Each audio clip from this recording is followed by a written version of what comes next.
What's good? Welcome back to another edition of Dat Talk Podcast. I go by the name of Bacon. I got my co-host with me. Man, it's the quarantine too many reasons. I'm out here rough. Jesus Christ, my barber, quarantine. My barber said he is socially distancing till September. Oh, wow. Yeah, he just had a baby though, so I understand it. Yeah. I respect it. I'm not. There is no anger about it. I just look at myself like you gonna be rough till September. Yeah, it's gonna be bad. It's not because I'm going back to LA this next weekend and I'm getting a haircut. Oh, so you're gonna go to LA and cheat on your barber? That's tough. You cheating on your barber?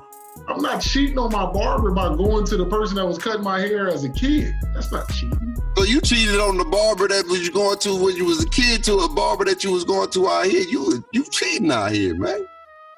So I can't believe you. So hold up. So I was supposed to came to Fresno and never got a haircut? You go back home every 2 weeks, man. LA not that bad. It's not that far, especially with the traffic out there. There's no traffic. That's now. I'm talking when I first got out here back in We talking about you can literally go to LA at least once a month and get a cut if you need one. Nah, I need an instantaneous cut. There's situations where, we got a new. You know how it was in Fresno's heyday. I know you ain't playing. You remember how it was in our heyday out here. I know how it was, man. But speaking of heyday, the NBA is back today. Well, not today. Well, it was back this past Thursday or whatever the case may be. And there was some amazing games. What's some of the games that stood out for you as far as like the games you saw? The game that was hot was that Rockets-Mavericks game. Oh, wow. At one point, man, the Mavericks didn't miss. Trey Burke was at one point like 7 from 7 from Trey Burke, 7 for 7 from three-point line. Yeah. That game had ebbs and flows, and then the way it ended with the foul that wasn't a foul, a foul that was a foul that was not a three-point shot. Mm-hmm. JH goes to the line, makes the first. Mm-hmm. Some people say he intentionally missed the second, or and then Covington with the tip. It was just. That was a crazy game. I'm not gonna hold you. One of the games that caught my eye was the Memphis and Portland game. Memphis was up by 11, then went down by like 15, and then almost had a chance to come back in overtime. Portland was trying to get that game away. It was a great back and forth game. And I was just like, man, this is what basketball is all about. It's about back and forth. It's about runs. It's about, at the end of the day, the ball got to go in the hole. If the ball don't go in the hole, no matter what you do, you won't win the game. You got to figure out a way to get that basketball in that bucket when it matters the most. Just like you said, with Dallas Mavericks, they was cooking. I mean, they couldn't miss. Trey Burke looked like he played like with Steph Curry over the summer or something over these past 4 months. And he came out blazing, and then he got cold. Then he got cold when it mattered the most. When it mattered the most, it was like, what happened? Crunch time buckets. We always talk about those crunch time buckets. Listen to this, man. Their final score, even though it went to OT, their final score was 153 to 149. There was no defense.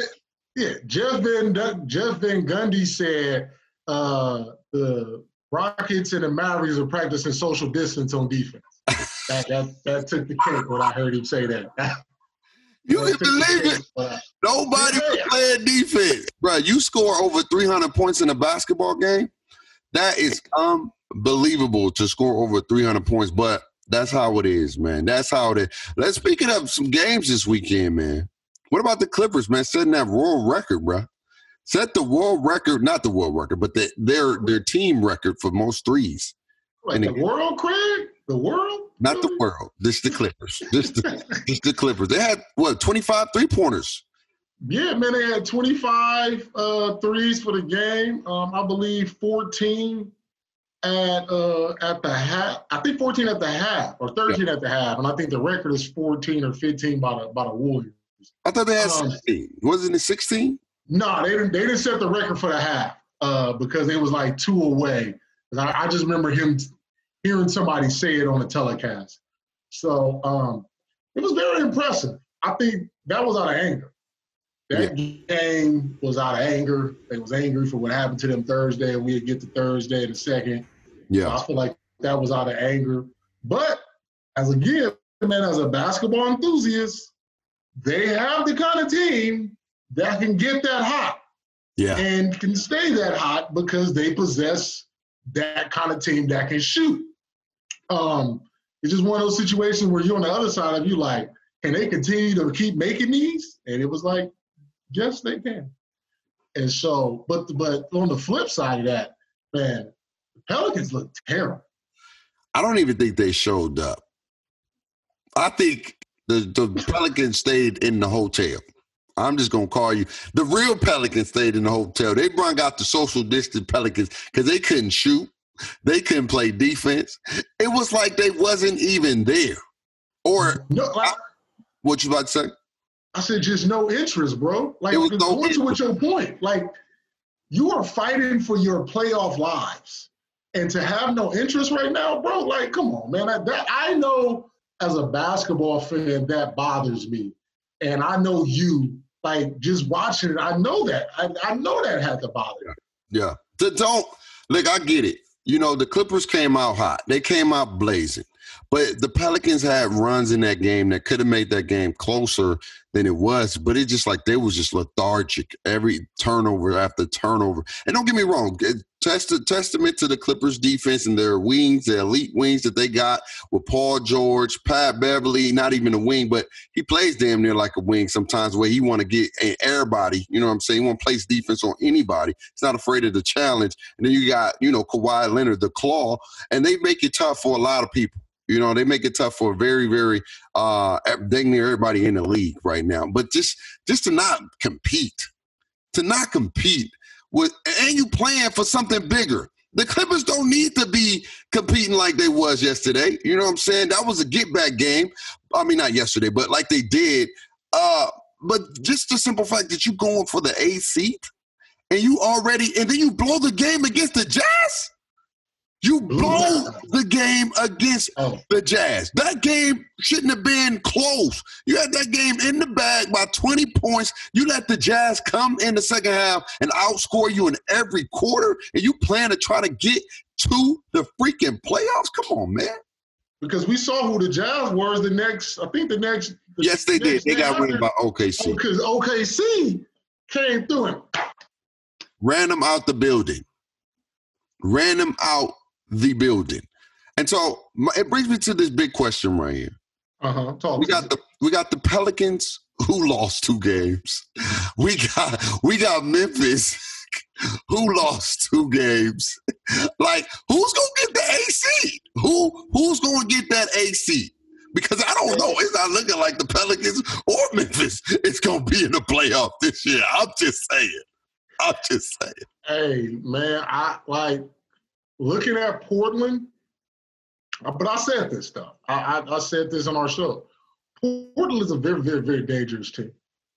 Portland, very, very dangerous team. I mean, they ran into the Celtics just recently, and that didn't turn out well for them. And they do got a tough road ahead. But with the addition of Nurkic, with the addition of Zach Collins being healthy, and, with Dame and CJ, and did you see the reincarnation of Melo? Oh, Melo been saying hello. He been saying hello. And that game they played against Boston was a close. Bro, I don't know. What is it with Portland to be down by so many points and then they just turn it on, they in the lead, and they go back and forth? Because this happened back to back. That's been their season, though. If you look at – so they have games where they down and they come back, but they didn't put themselves too much of in a hole. And then they've had games where they're winning and they didn't let teams come back. That has been the reason why their season has been so up and down. You feel me? Just because of that inconsistency. Because when you look at that team, they really don't have too many holes right now, especially when they added a reason in the middle of the season. Him not being there takes away them having an actual a wing defender. Yes. But that team really does not have too many holes. Right. And so because they don't have too many holes, it's like, they should be winning at a higher clip. They should. So they got a tough road ahead, though. I feel like they definitely got a tough road. Games. I'm going to say this, though, and people ain't going to like it.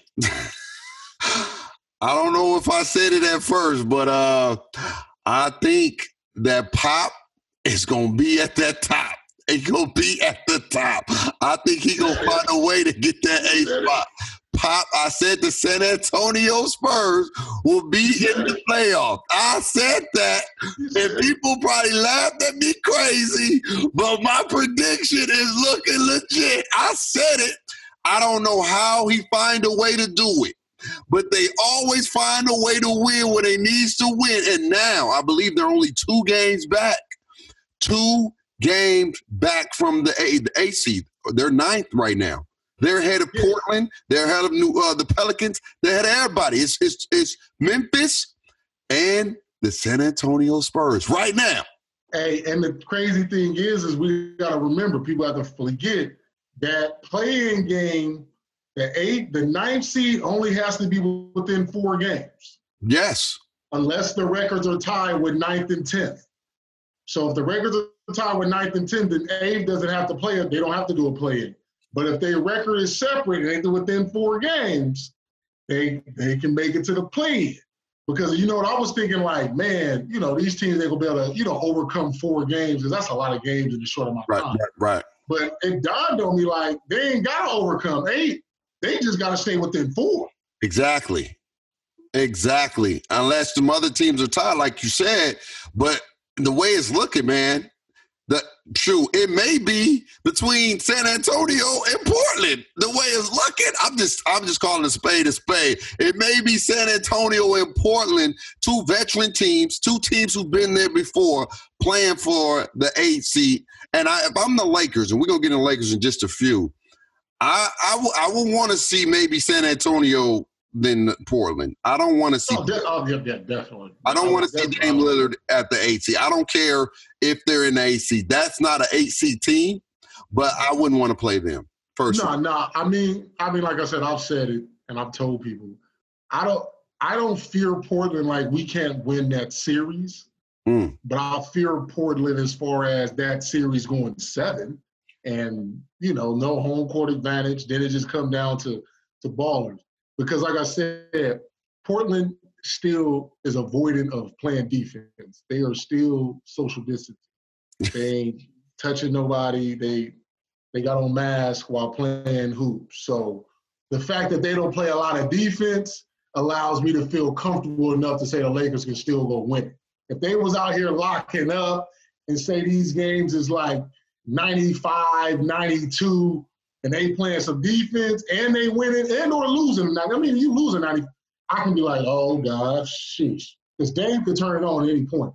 So because they still avoiding the defense, it'll be a great series, but I'll still take the Lakers. But I think the Lakers will have a full chance of getting rid of the Spurs just because the matchup probably the Lakers possess.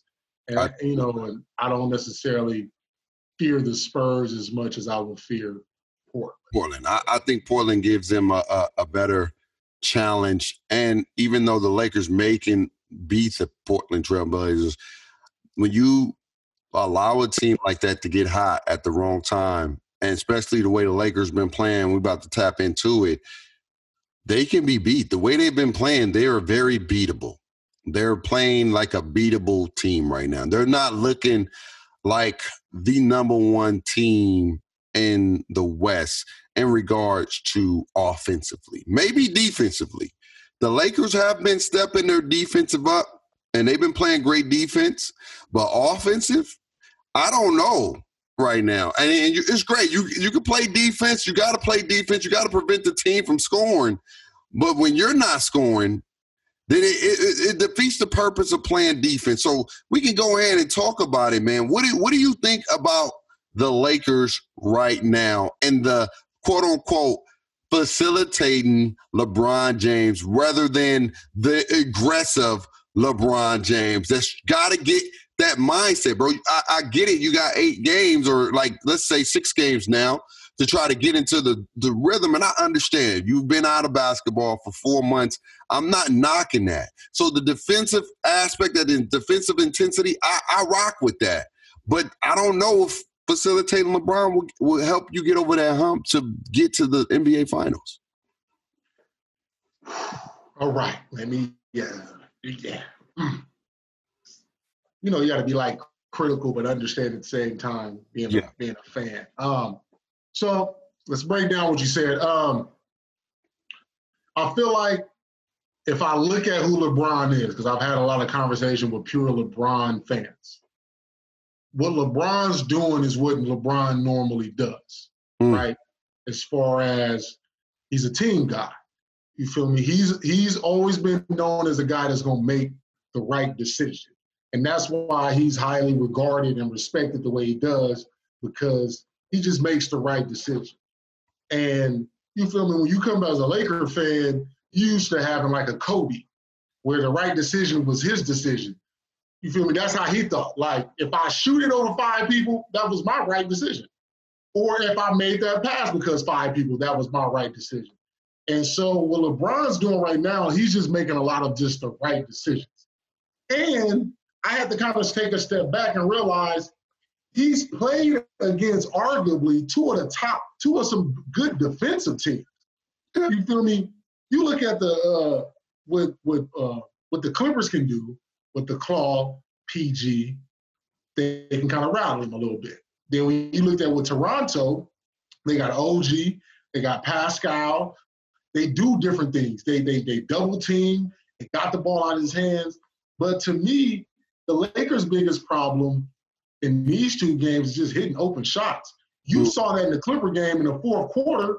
When everybody hitting, you can't be mad at LeBron for decision making, because Deion Waiters hit a 3, Kuzma hit a 3, Danny Green hit a 3, he hit a 3. You feel me? You look at the Toronto game, when we was kind of getting back into it, people was hitting shots. It's just then people start missing shots. And so then it's like, LeBron, why you keep passing if you like keep missing shots? I get what you're saying. And LeBron plays the game the right way. Yes. I'm not saying that's a bad thing. I just think, I know he's been more aggressive in the 4th quarter. That's like, I can agree to that. He's been very, very much more aggressive in the 4th quarter, but he almost been playing like we said with Portland and them. They try to turn it, they dig a hole so deep, right? When then you try to overcome, it's too far, and it's too late, and it's not enough, right? And this is my thing with the Lakers right now. I love the defensive intensity. And some of those shots that Toronto made and even the Clippers made was some tough shots. And when LeBron wanted to lock in, he locked in, especially playing defense on Kawhi and Paul George with the game winners. And for the last 3-4 minutes, Kawhi Leonard didn't put up a bucket. That's dope. I'm not knocking that. I love that. But I'm telling you right now, when you got Caruso, a.k.a. Caruso, shooting a lot of shots, more shots than Anthony Davis and LeBron James in the 4th quarter, that's not going to get it done. Now, I get it. They're wide open. You got to understand in basketball terminology, you're wide open for a reason, right? I want you to shoot the ball.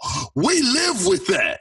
As long as AD and LeBron, even sometimes LeBron, they let LeBron shoot some threes because that he can do it, but that's not his strong suit. That's not his game. His game is, getting downhill, creating, being aggressive, attacking, or whatever the case may be. I still would like to see that mid-range LeBron because I feel like he can bring it. I think that Cleveland LeBron, when he used to hit from the mid-range, he used to do that a lot more. He don't do that as much as he used to when he was younger. They said that, though. They said, I'm trying to figure out, I don't know if it was the TNT game or this past weekend, just the fact that LeBron is not comfortable with the dribble pull-up mid-range, kind of like how Kawhi and others are comfortable with going right and pulling up. He's not comfortable doing that. Like, that's always been one of his blemishes. The young LeBron did it, but it still is no comfort. Like, his mid-range kind of goes from jab, step, raise up, pop. It ain't come off the screen with the little crab dribble or escape dribble and pull up and ice you. That's it's just like not a big man jump shot, working out the post almost. Exactly. And so he's always going, I wouldn't say struggle, but he's always going to have problems because teams are willing to concede, like, I can give you a little room because we know if you go right, you're looking to go downhill. And because I'm giving you a little room, you got to run through me to get it. And what happens? He's bigger than every damn body. So what do? He just run through. But sometimes it's dope. But let me get right, though. LeBron James been working on his dribbling. You've been seeing the Twitters. I've been seeing the tweets and the videos and the step backs and those things. He even did it in the Toronto game. This is the work. I don't know why people do this. You got a wide open shot, and I know somebody's contesting, but you still can get it off before they get there. They'll do a pump fake. The dude don't jump, right? A lot of people don't jump like they used to. And then you do a step back, a dribble to the side, act like you're going to go and then step back, and they right there. Then you shoot a tougher shot. I don't know why people do that, but he been doing that in his game, taking shots off the dribble. But I'm saying that mid-range. He can eat a little bit more in the mid-range. But I think the Lakers are falling in love with too many threes. They've shot 22% from the three-point line in the last 2 games. And I get it. They're playing against an elite defender team. Toronto is in the top 3 or top 5 in the defensive rating. The Clippers is another top defensive team, and they play amazing defense. And it makes it tough for the Lakers or whatever. It made it tough for them. But I'm saying the thing is that they're falling in love with too many threes. You shoot over dang near 75 three-pointers in 2 games. 75 three-pointers in 2 games, and you shoot 22%. 22%. I believe they only made about 20-something threes out of 75 attempts. Yeah, it was like 10 for 30 against the Clippers, and it was like 9 for 41 against the Raptors. Bro, it becomes a point of time where I get it. Shooters are going to shoot. I understand that. But balance. And then we can even get into AD. Where's AD in the fourth quarter? Here's my thing about AD in the fourth quarter. I feel like I'm going to just be honest. That's a coaching thing. In these situations, when it comes to your superstars and your superstars not having the ball, that's a coaching thing because you're not doing enough to make sure that these people are getting the ball. That's just like if Dame Lillard is not shooting the ball. I mean, obviously let me go back. That's like Shaq not getting the ball when it matters. Yeah, people used to hack Shaq and all that kind of stuff. But Phil Jackson and the Lakers made sure that when the money was on the line, if it wasn't Kobe, it was Shaq. You do things to make sure they're getting the ball. I didn't see, for that last stretch of Toronto game, right, I didn't see not one time LeBron James and AD execute a pick and roll with one another. They did. I didn't see it not one time. That's supposed to be bread and butter. I didn't see not one time because, like I said, I seen it with Toronto. AD can handle the rock. I've seen him grab rebounds, push the ball up the floor, right? Right. So why am I not seeing, because I seen the Toronto do it with Pascal Siakam. AD come down court, initiate the offense, and we work a pick and roll game off of him, with him being the initiator of the offense. He has those kind of capabilities. He has those kind of skills, but to me, Frank Vogel is allowing him to be finesse. Frank Vogel and the coaching staff and even LeBron James is allowing him to be finesse. Games where AD, when he was playing for the Pelicans, he went for 50 and all that kind of stuff. That wasn't all mid-range and shooting that. I was in that paint, man. He was doing it from everywhere to where you didn't have nothing. You come out, he face up, he go by you. You feel me? You get him in a post, he hit you with whoop, whoop, he go by you. The Lakers have allowed him to become finesse. They allow him to be a dog against a team like the Pelicans or against, other teams who don't have nobody, but they don't make him become a dog in these kind of games. Right. And to me, that is very troubling because it ain't just the Raptors and the Clippers. This has been the course of this NBA season. Right. And that's a coaching issue, bro. That's an AD issue, but I think it's more of a coaching issue to me. I think you got a point. I think Vogel got to do a better job at creating plays for superstars. I really believe that. But it boils down to this, though. Will facilitating LeBron be enough to win the world championship for the Lakers? No, I need playoff LeBron. I need him. I need 33, 7 and 7. I don't need 10 assists from you, LeBron. I don't need 25 and 10. 25 and 10 is okay. I need 33, 7 and 7. Give me that. Because those less 3 assists means you're being more aggressive and you're going to go get these buckets. I don't need that. Like I said, this is how I look at it. We had this conversation when we first started this. He is y'all GOAT, as in whoever else want to put him as number one. Right. And if he's supposed to be that guy, he's supposed to be the GOAT and it needs to be that it wasn't LeBron is the reason why the Lakers didn't win. That it was AD didn't step up or shooters didn't shoot. You feel me? When the Cavaliers lost that first championship to the Warriors, I couldn't blame LeBron. The man laid his life on the line to win that. Just didn't have enough. Right. You feel me? But right now, with him having enough, I feel like the Lakers have enough. And a lot of sports pundits feel like the Lakers have enough. They have just as much as the Bucks, the Clippers, and anybody else. Right. So he can't let it be just like when he lost to when the Heat lost to the Mavs. It can't be his fault. And to me, right now, we setting the story up, bro, to where it's like LeBron just didn't do enough. And that's not good for me, for him to be the quote unquote GOAT that most people have proclaimed him to be. So right. How do you feel about that right now? I think I'm kind of agreeing with it. I think that I'm just gonna be honest. This is my logic. I got to take off my critical lens just for a little bit. Take it off, put it back on real quick, and drop the level down to a little maybe easy or novice or whatever, right? Okay. That's what I think LeBron is doing. Because he shows spurts, and he does it in the fourth quarter where he like, I'm being more aggressive, I'm going to take the ball, whoop, whoop, whoop. I think what he's trying to do, because I know when you're great, you have the ability to tap into that level.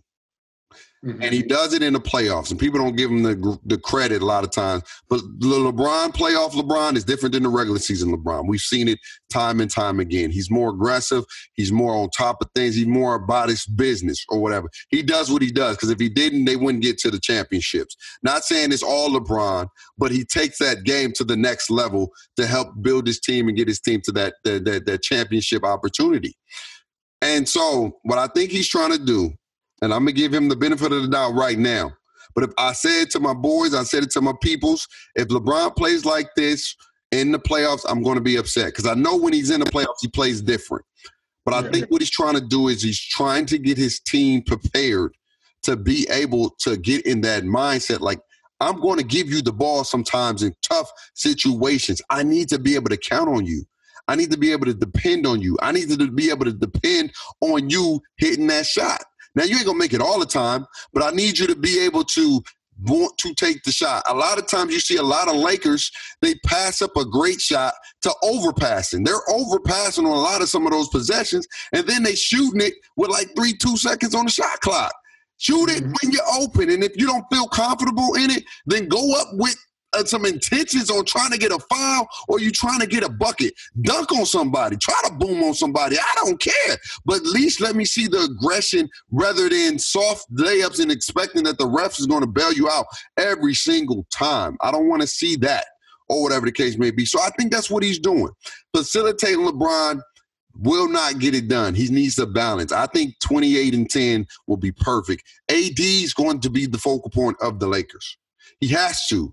Because he has to, because he's the only one on the floor that has a mismatch. You have Kawhi Leonard, you got Paul George that's going to stick LeBron James. When he play on other teams, he may have a better mismatch, but for the most part, AD got a mismatch every series. Every series, there's nobody can stop AD when AD's in his bag. And I don't know if AD wants to get in his bag, because I was talking to him, my boys yesterday. I was saying, why does AD still play from the three-point line when LeBron's not in the game?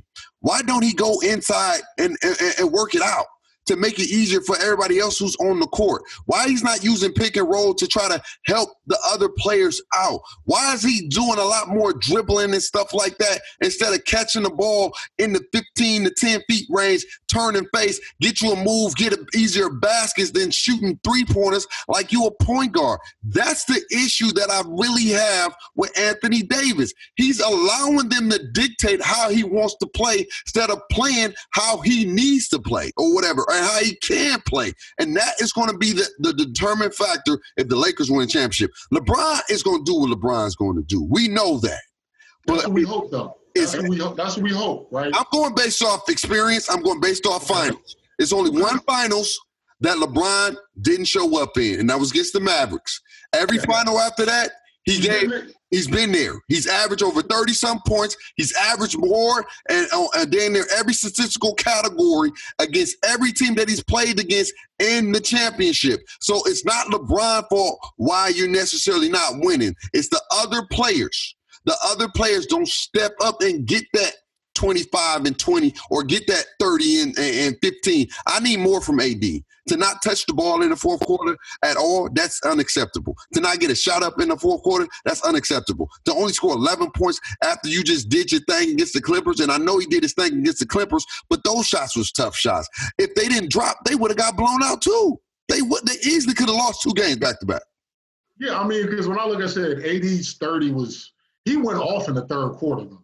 Like, he showed. Who did he go off on against, man? The lineup was a bunch of people. You like, why are they on the floor? But what I'm saying is he showcased all his skill set. He shot from the 3. He scored in the paint. He was at the free throw line. He hit the mid-range. I'm just saying that third quarter, when you showcase everything, you feel me? Because like you said, I believe I'm with you. He needs to work more from the post. But when you can give me a quarter or moments where you showcasing everything, because then you in your bag and they don't know what to do with you. Open the bag up. Give me everything, so then you become way more difficult to guard. When you only giving me one thing, it's easy to guard you. Yeah. And it goes back into his coaches are allowing this, because I look at it right now. Just think, do you think AD will be doing that if Greg Popovich was his coach? I don't think so. I don't think so. I don't even think he'd be doing it if Doc Rivers was his coach. I don't think he would be doing it. This is what AD doing right now. And I love AD. We do. This is my thing, though. AD is that guy, right? When you playing against people that you know you can get buckets to, he getting his bag, try to show off, like, oh, that dude's really good. That dude's the best. But when he playing against elite competitors like Montrezl Harrell, some dogs that's gonna push him, Siakam, what's my man, Ibaka, all these people that ain't afraid of you. He get into this, what are you doing, bag? Like, what is that? Like, I thought you was that guy. Like, what happened? Why you not dominating? But that's a part of the knock why people felt like the Pelicans wasn't where they were supposed to be. You can't sit there and say that you this superstar and that you're supposed to demand all this, but when the rubber starts to really hit the road, you shy away from the moment. Yeah. You can't come to LA shying away from the moment. Kobe said it. LA ain't for everybody. You may want to come be in LA. That don't mean you got really this to be in LA. And you have the Magics, the Kareems, the Worthies, the Shaqs, the Kobes that have set this precedent that when you playing with that jersey on, I can't speak for other franchises. Right. When you got that jersey on, your level of play, your mind has to be here. And right now, you feel me? Like I said, I haven't seen playoff LeBron with the Lakers, but history says we shouldn't have to worry about LeBron. In the playoffs. But AD worries me just for the simple fact that either Vogel got to do something different to bring it out of him, or LeBron has to avoid being the non-confrontational big brother and need to go get in his face and let him know, like, dude, I need you. And I don't need him to be like, hey, AD, I need look, this is what it's going to take. So, and if we do that, hey, Lakers got just as much of a shot as anybody else. They got a shot. They the team to be because they got Anthony Davis. But it depends on what Anthony Davis is going to show up. And don't get me wrong, LeBron definitely got to pick up the slack. It's been 4 months, all right? I'm not trying to act like I'm expecting. What I do appreciate, and we can get into our hot seat in the sec, is the defense intensity that the Lakers are playing. LeBron James has been in his defensive bag. I don't know if that could be the reason why he's not taking a lot of shots, but maybe he's conserving that energy, because I don't think a lot of people give credit to LeBron. The man is smart. And when we think that we got him figured out, he shows us something totally great and different. We be like, man, that dude is something special. And he does it time in and time out. And so I'm going to go with history. I'm going to go with consistency. LeBron, when he's in the playoffs, he's a different dude. We know that. But if I see the same thing I see in the playoffs, I'm going to be critical, and I'm going to be honest. If I see LeBron not playing like how I'm used to seeing LeBron, then I got to be realistic and say maybe LeBron ain't got enough, or maybe LeBron, you know what I'm saying? Maybe. Are we taking father time? Is people? No, I'm not going to say father time. That's why I think LeBron still got a lot in his tank. Okay. We're going to have to see, but if I do see it, then I'm going to be critical on LeBron and say, what's up? What happened, man? And we're going to, you know what? I'm going to tap in, man. We're going to have to bring our boy Mark on again. Yeah. Because, we're going to have to bring our boy Mark on again. Because I'm going to tap in and I'm going to ask him, bring him back on, especially when the playoffs start getting hot. Yes. He got to come back to this seat, because y'all two was killing me. Yeah. When the last dance happened. So I need him back on this seat. But LeBron don't get me wrong. LeBron, I'm not saying he's not great. It's 2 games, all right? It's not the end of the world. It's 2 games. They're going to figure it out. Look, the Clippers came out. That game shouldn't have been close for L.A. They had 22 turnovers. They just didn't hit those shots. Clippers had, I believe, 8. It was like 11 turnovers, and they had 22 points. So what should have been the way it was on the Clippers, it should have been like that for the Lakers. But the Lakers didn't capitalize on 22 turnovers. That should be, if you even get, let's even say you got 22 turnovers, you score 15 times out of it, that's 30 points. You only score 11, that's not enough. You need more points. Because at one point, the Clippers had like 15 turnovers, the Lakers only had like 6. So they was controlling the ball. Even how great defensively the Clippers are, the Lakers still was – there was a lot of unforced turnovers, but again, it was a lot of, forced turnovers, and they just didn't capitalize. So like I said, bro, I'm curious. I know this. Watch this. The Lakers play the Jazz the next game.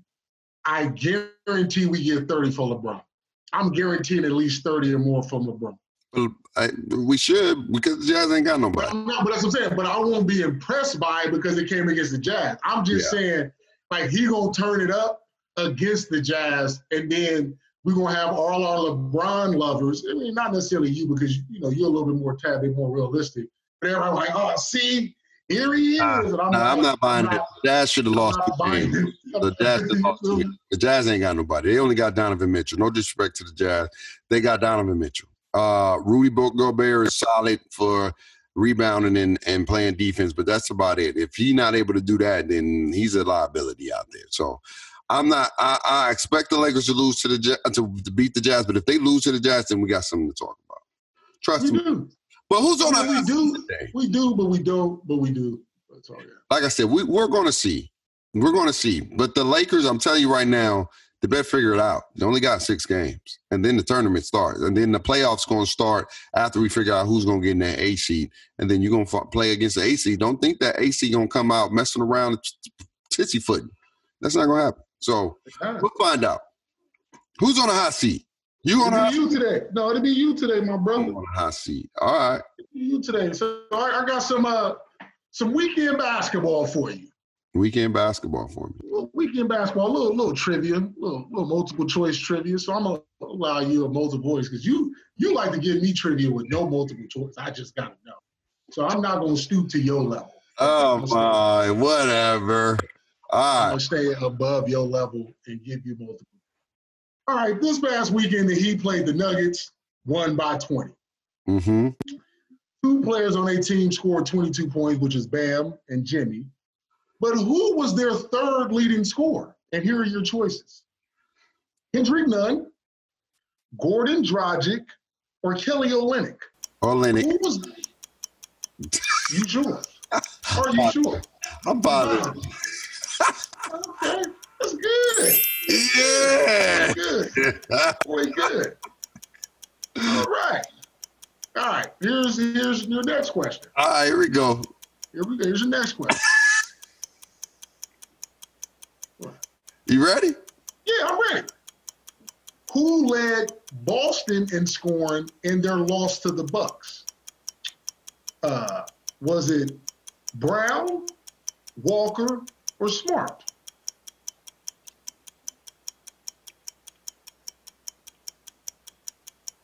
Brown. Final answer. Yeah. Wrong. Marcus Smart had 23. Jaylen Brown had 22. About what? Hey. Because I know Kimba didn't play the whole quarter or whatever. Okay. Something says Smart. All right. Final answer.